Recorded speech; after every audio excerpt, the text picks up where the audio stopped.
अस्सलाम वालेकुम friends, welcome back to top smarties. Drama serial Tera Wada. आखिरकार साइम को उसकी खुशियां कुदरत ने दे ही दी। साइम आज बहुत खुश है। शहीर से उसका निकाह हो चुका है तो वो इजहार करती है, मैंने बरसों इस पल का इंतज़ार किया। मैंने हमेशा ख्वाब में खुद को तुम्हारी दुल्हन बने देखा था, तुम्हारे सामने बैठे, और देखो मेरा ख्वाब कुदरत ने कैसे पूरा किया। मैं आज बहुत खुश हूँ।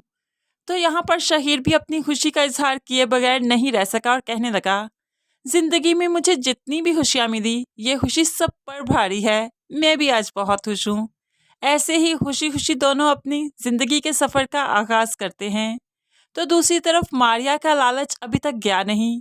बिलाल से कहने लगी, मैं चाहती हूँ हमारा लाइफस्टाइल ऐसा हो कि दुनिया रश करे, दुनिया हमारे लाइफस्टाइल की मिसालें दे। तो बिलाल, जो करप्शन करना चाहता नहीं लेकिन बीवी की वजह से करनी पड़ती है, तो आज कह दिया, मारिया प्लीज मुझे मजीद ऐसा काम करने के लिए मत उकसाना जो मैं करना नहीं चाहता, क्योंकि जब जब मैंने बुरा काम किया है तब तब मेरे ज़मीर ने मुझे झिंझोड़ा है। लेकिन ये सब कुछ मैंने तुम्हारे लिए किया हमेशा, जो अब नहीं करूँगा। लेकिन मारिया को किसी के जज्बात और किसी के ज़मीर की भला क्या परवाह। आज शहीर, जो साइम के साथ जिंदगी का नया सफर शुरू कर चुका है, इसलिए घर लेट आया तो माँ बहुत परेशान थी। शहीर, इतना लेट तो तुम कभी नहीं आए, आज क्या हुआ? मैं बहुत परेशान थी, इतना लेट मत आया करो। तो शहीर कहने लगा, मैं नगीन को बताकर गया था आज लेट हो जाएगी। तो नगीन भी बोले बगैर नहीं रह सकी, मुझे तो लगा था 8-9 बज जाएंगे, लेकिन अब तो 12 बज रहे हैं। लेकिन शहीर अब किसी को कुछ नहीं बताएगा, क्योंकि जब अली अपनी मर्जी कर सकता है, अपनी मर्जी से शादी कर सकता है, तो शहीर को भी पूरा हक है। अब तो नगीन के यहाँ औलाद भी नहीं हो सकती, इसलिए शहीर समझता है कि उसको दूसरी शादी करनी ही चाहिए थी। लेकिन वक्त आने पर अब वो सबको बताएगा भी और फिर नगीन का राज भी खोलेगा। आखिरकार सारा पर उसकी माँ की हकीकत खुल गई कि उसकी माँ की वजह से ही रेहान से उसकी मंगनी टूटी। रेहान ने सब कुछ बता दिया और फिर सारा ने जब अपनी माँ को अपनी कसम देते हुए पूछा तो माँ भी चुप कर गई। माँ भी झूठ नहीं बोल पाई, जिसमें सारा को बहुत सदमा हुआ कि वो बेहोश होकर गिर जाती है। ऐसे में माँ जल्दी से रेहान के साथ ही सारा को हॉस्पिटल ले जाती है, तो खुशखबरी ही थी, सारा प्रेग्नेंट है। ये सुनते ही रेहान भी परेशान हो गया, क्योंकि सारा से जुदाई का गम अलग था, लेकिन वो इस तरह से अली की हो चुकी है, ये सुनकर तो रेहान ने बहुत ही मुश्किल से अपने आंसू पिए। लेकिन दूसरी तरफ निगहत बेगम को भी बहुत दुख हुआ, अब तो सारा जॉब छोड़ देगी।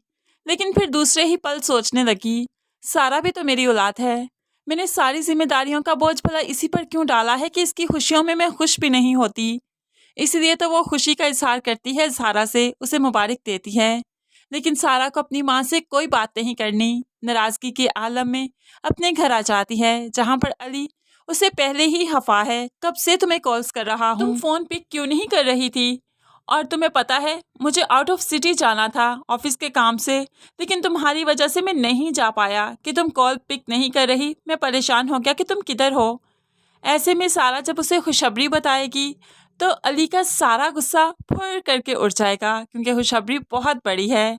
दूसरी तरफ निगहत बेगम ने भी अब सारा की सास को फ़ोन करते हुए मुबारक दी, तो शाजिया बेगम रह नहीं सकी कि बेटे के घर आ जाती है और कहने लगी, नाराजगियाँ किस घर में नहीं चलती, तुमने तो माँ को मरा हुआ ही समझ दिया, किसी खुशी गम में शामिल ही नहीं करते। तो अली कहने लगा, माँ आप ऐसा क्यों कह रही हैं, आप जानती हैं मैं आपसे बहुत प्यार करता हूँ, मुझे अपने सभी रिश्ते बहुत अजीज़ हैं। तो माँ कहने लगी, अच्छा इतना प्यार करते हो तो अपनी सबसे बड़ी खुशी के बारे में मुझे क्यों नहीं बताया? सारा प्रेग्नेंट है, क्या इसकी मुझे खुशी नहीं होनी थी? तुम्हारा बच्चा है ये, चलो मेरे साथ घर चलो बेटा, इतनी देर तक नाराजगियाँ नहीं रखा करते। तो अली कहने लगा, नहीं माँ, उस घर में नहीं जाऊंगा जहाँ मेरी बीवी की इज्जत नहीं, जिसे आप समझती थी कि इसने मुझसे दौलत के लिए शादी की, मेरा रुपया पैसा देखकर शादी की, उसी ने मुश्किल वक्त में मेरा साथ दिया, जब आप सबने साथ छोड़ दिया तब मेरी बीवी ही थी जिसने मेरा साथ दिया, मेरा सहारा बनी। मैं वहाँ पर नहीं जाऊँगा जहाँ इसकी इज्जत नहीं। तो अब तो शाजिया बेगम को सारा को बाइज्जत तरीके से अपने घर ले जाना होगा, क्योंकि वो उनके घर को वारिस भी देने वाली है और फिर अली उसको बहुत चाहता भी है। तो फ्रेंड्स, इस एपिसोड का ये छोटा सा रिव्यू अगर आपको पसंद आया तो वीडियो को लाइक शेयर ज़रूर कीजिएगा। मज़ीद वीडियोस के लिए चैनल को सब्सक्राइब ज़रूर कीजिए। अल्लाह हाफिज़।